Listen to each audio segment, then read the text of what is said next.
Welcome back to your Sunday automotive show, Miles Around. It's time for our second in the driver's seat. This is the Mazda CX9. Now, the Zoom company have been getting bigger and bigger. We started with a 5, then the CX7, and now this, their brand new flagship, the CX9. Dennis? Well, it's kind of funny how they've done that, Nick. You know, one of the greatest ideas in marketing was the GLC, the great little car that Mazda came up with years ago. Well, it seems like they've gotten bigger and bigger.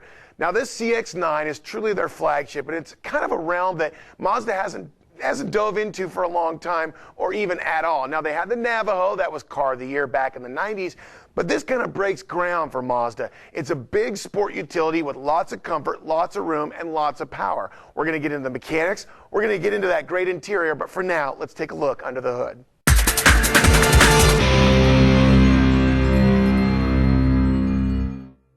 Now, when you get the hood open of this vehicle, you'd expect more than a V6 engine to pull over 4,500 pounds. However, this vehicle does very well with the V6, right, Dennis? And I think it's kind of needed in this segment. You know, a lot of people might argue that a V8 would be warranted in this application, but 263 horsepower and 249 pounds-feet of torque is more than enough to push this all-wheel drive vehicle. Now, it does have a 6-speed transmission, so it has a low first gear and an overdriven 6 to add with both pulling power, and the overdrive helps with fuel mileage on the top end.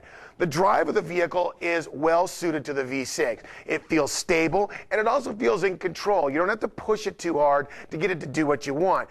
When you're looking at the all-wheel drive system, I have to make note, it puts the power to the wheel that needs it. And I think that's important in today's kind of multicultural climate. Now, what I mean by that is a lot of people want to go skiing, but they also want to get through the bad weather to go to dinner. And this vehicle will do that for you in spades.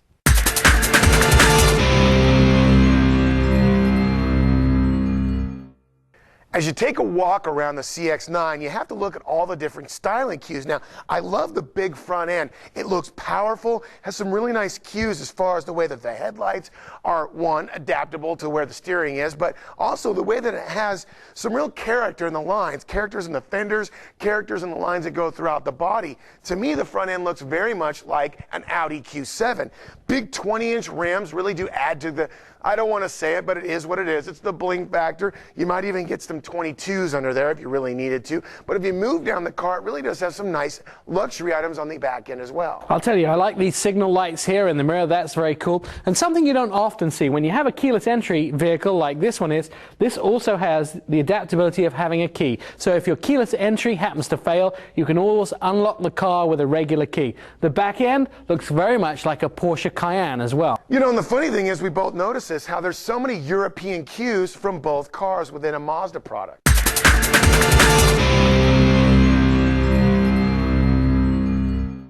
Well, I've got the front door open on the CX9. I want to talk about the volume, the massive amount of volume in this vehicle. Just under 140 cubic feet of interior space on the inside, but you wanted to show me something, Nick, on the outside. I'm amazed at this, so I brought a tape measure just to show you exactly how big this back door is. If you hold it there, as you can see, 45.5 inches in length for this back door. Now, I've never seen a back door that big in a vehicle of this sort of caliber. Well, you haven't seen a big old Impala station wagon, but it's got just under 50 cubic feet of room in the back. If you fold down that third seat, if you fold that up, it's just under 17, but in the back it seems like there's a lot of room. Look at the window size as well. I'll tell you, I could actually probably get in and out of this vehicle without opening the door at all. Well, I don't think you're going to be ready for that Dukes of Hazzard sequel, but let's take a look in the driver's seat.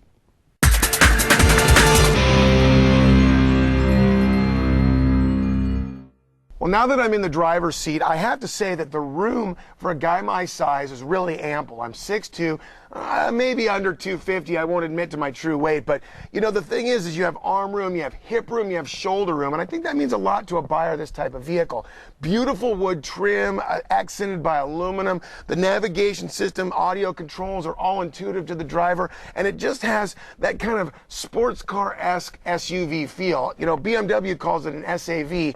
This vehicle would certainly fall into that category. Now, when you talk about a driver's position added within the power and the control that you have on the road, I got to tell you this. This little CX9 had better be shot by people in the SUV market.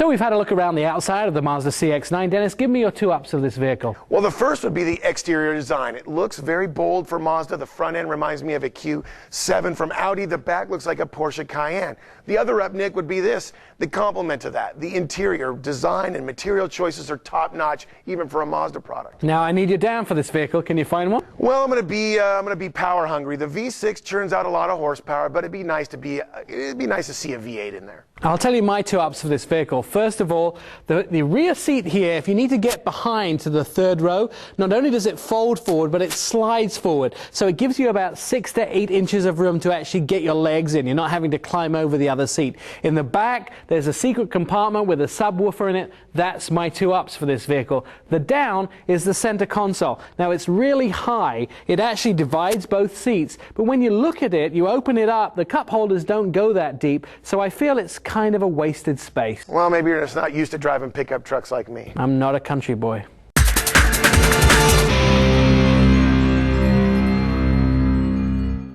The 2007 Mazda CX9 comes standard with a 3.5-liter dual overhead cam V6.